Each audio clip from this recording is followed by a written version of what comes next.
everyone, and welcome to my channel. I have a really exciting video today. 2 days ago, I received the Pat McGrath foundation from Influenster, and I've been dying to try it, but I've been really holding off to try and film a full day wear test with it to be able to see how this foundation wears. So this will be a first impressions and a wear test and kind of initial thoughts video, and then after a few more wears I will also update you guys on how I like it, because first impressions with foundation don't always have to be too accurate. There have been times where I've tried a foundation and loved it the first time and then hated it the second time, and vice versa. So I definitely like to give foundations a few tries before I make a final decision. So thank you so much, Influenster, for sending me this package complimentary for review. I was so excited to see that Pat McGrath was coming out with a foundation, and of course the price tag's pretty steep, and I really wanted to try it, so I'm really excited that I was able to receive this from Influenster. And this is what it came in this little box, and then inside it shows all the shades here. So quite a bit of shades. I did my best online to try and pick the shade. I usually always pick number 1 because I feel like the light spectrum can get orangey really quickly, so I try to stick with the safe side.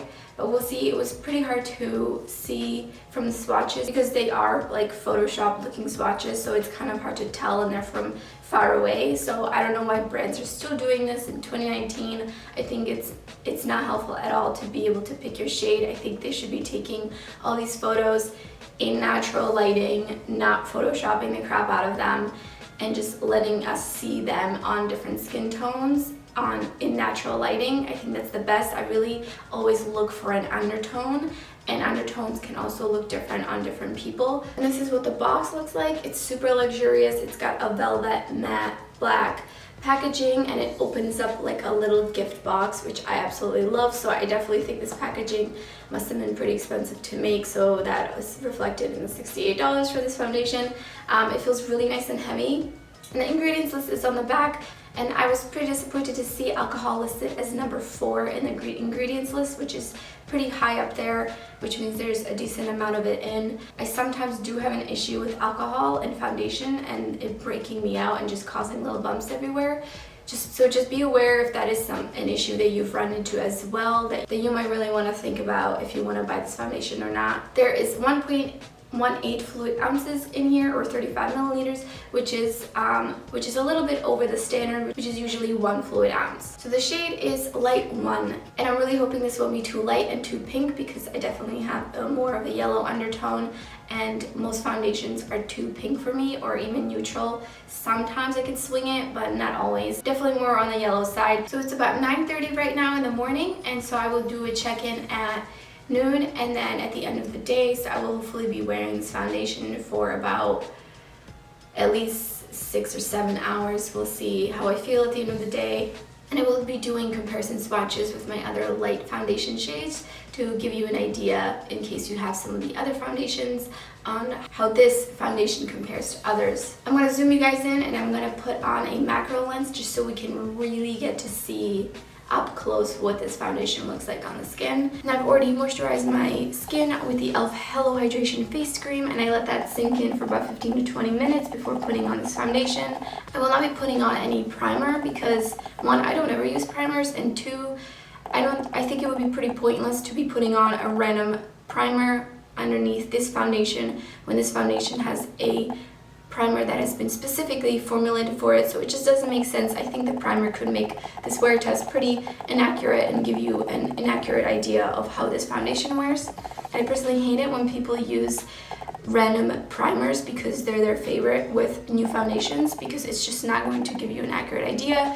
The ingredients in that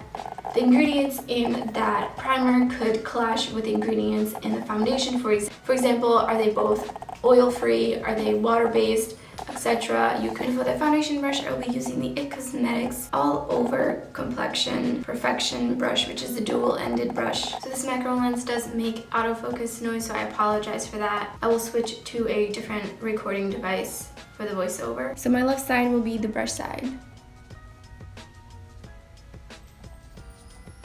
And this looks like it's a bit too light, unfortunately.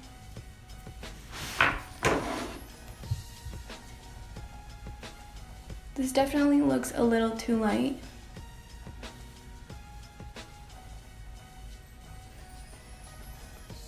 So far, I would say about medium coverage.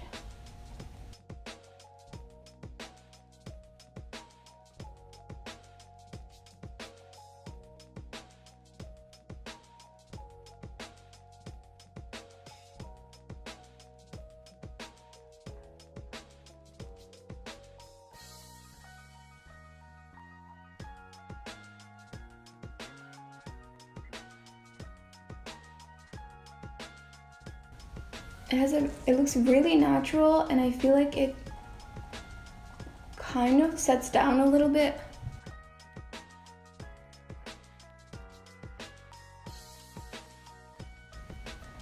Put a little bit too much on my forehead here.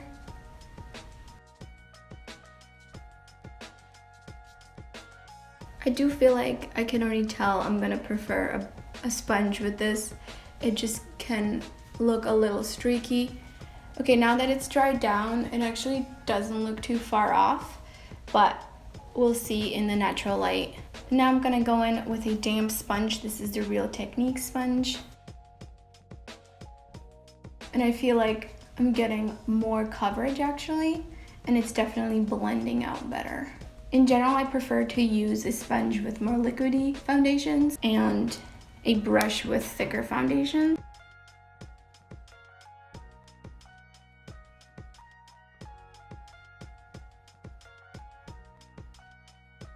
So the shade is definitely really light. You can see in my forehead. My forehead's pretty much the only thing that tans through during the summer.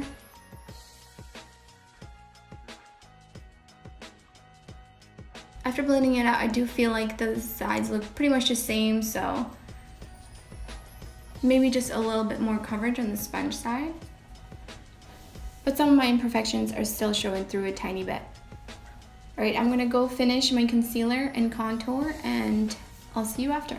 This is what it looks like after powdering only the sides and my smile lines. I don't usually like to powder the center of my face, even though I do have oily combo skin, especially oily in the T-zone, but I find that every time I do powder, it just looks super cakey after, so I prefer to just let my natural oils come through and kind of just melt in, and I don't mind looking shiny. I blot throughout the day.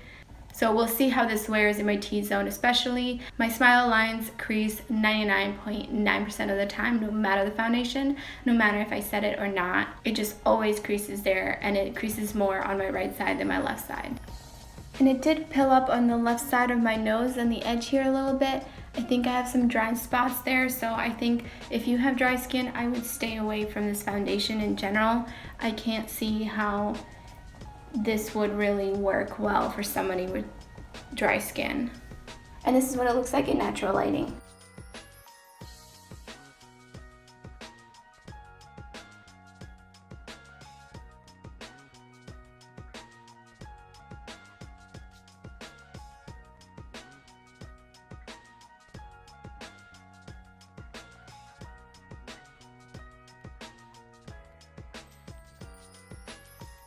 So I feel like I did look a little ghostly in natural light.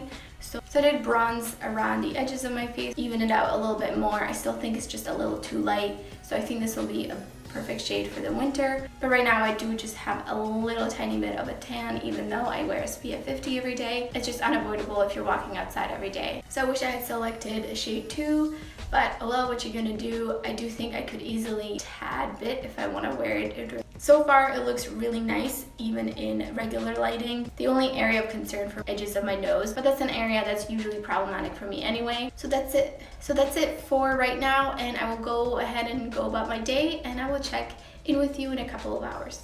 Alright guys, this is the midday check-in. It is almost 1 p.m. here. I'm really not liking how it's sitting around my nose. It's starting to look cakey, especially in natural lighting.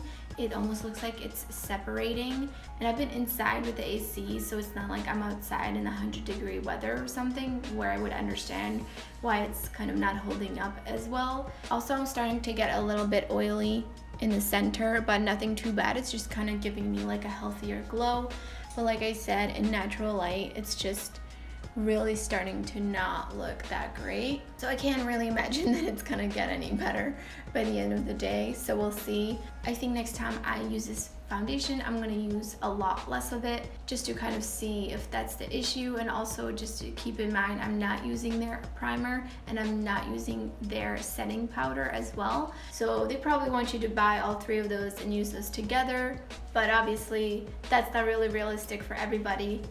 But yeah, those are my thoughts so far. I'm curious to see how it looks later in the day. I'm gonna be going grocery shopping, so hopefully I don't look too cakey. So I'll talk to you in the last check-in. Hey guys, so it's 4 o'clock and I was gonna try to wear this until 7, but I need to be presentable to go grocery shopping. And the way this foundation is wearing is absolutely awful, so I have to do something about it. I can't just like go outside like this. And really it's so bad that I don't think it can get any worse. So I'm gonna end this wear test right now, and that's fine because 6.5 hours is a decent amount of time, I think, to try out a foundation. I'm gonna be blending it out a little bit with a sponge to see if I can kind of make it a little bit less patchy. It's just awful. I will insert a close-up, and I'll also be inserting videos and photos that I took with the back-facing camera on my phone in front of natural lighting, and it's pretty bad. This area, like the cheeks and my top of my forehead, are perfectly fine, but the rest of my T-zone is just not good. Mama Pat, you have betrayed me. I was so excited for this. So tomorrow I plan on wearing it again, and I will be using less product, and I will be setting my entire face and seeing how that wears. I wasn't even doing anything today outside, like in this 100-degree weather. I wasn't exercising, I wasn't walking around. So I can only imagine how bad it would be had I been outside in this foundation, and it would have probably literally melted off my face. So I'm gonna try to blot it out a little bit.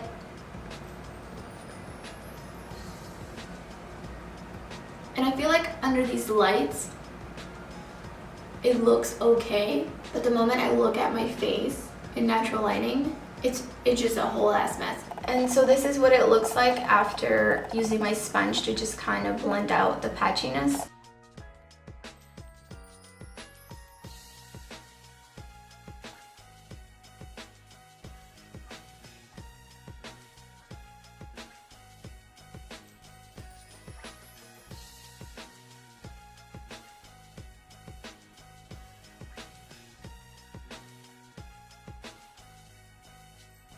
So my first impression thoughts are, if you have dry skin, do not bother with this. If you absolutely want to try this anyways, I would recommend to go to Sephora and try a sample first, because it's better to be safe than sorry. Even if you have oily skin, again, still, because this is $68, go to Sephora, get a sample, try it out, and then if it's absolutely amazing and you want to spend $68 on it, then go ahead. It didn't make me too oily, which was nice. I didn't look like an oil slick like I usually do with other foundations, so that's a plus. I feel like also it accentuated my pores and just like the lines in my face, especially in like the mouth area where if you were to talk a lot, I feel like it would get pretty bad there. Like I said, I will wear this again tomorrow. I will keep you updated on how it wore a second time around, because I'm pretty curious myself. I feel really disappointed, but it's a foundation, and just like skincare, you never know how it's going to work on your skin, because everybody's skin is so different. It could be skincare, it could be lotion, it could be just so many different things, time of the year, that could affect your skin and the foundation. So what might not work for me might work for you. So yeah, I would recommend going to Sephora to test it out, but for me, it's just so far it did not work. And that is all for this video. Thanks so much for watching, and thanks so much Influenster for sending me this foundation for review for free. I really appreciate it. So let me know in the comments below if you've tried this foundation out and you liked it, or if you plan on trying it out. I would love to hear your thoughts. Thanks again for watching, and I hope to see you next time.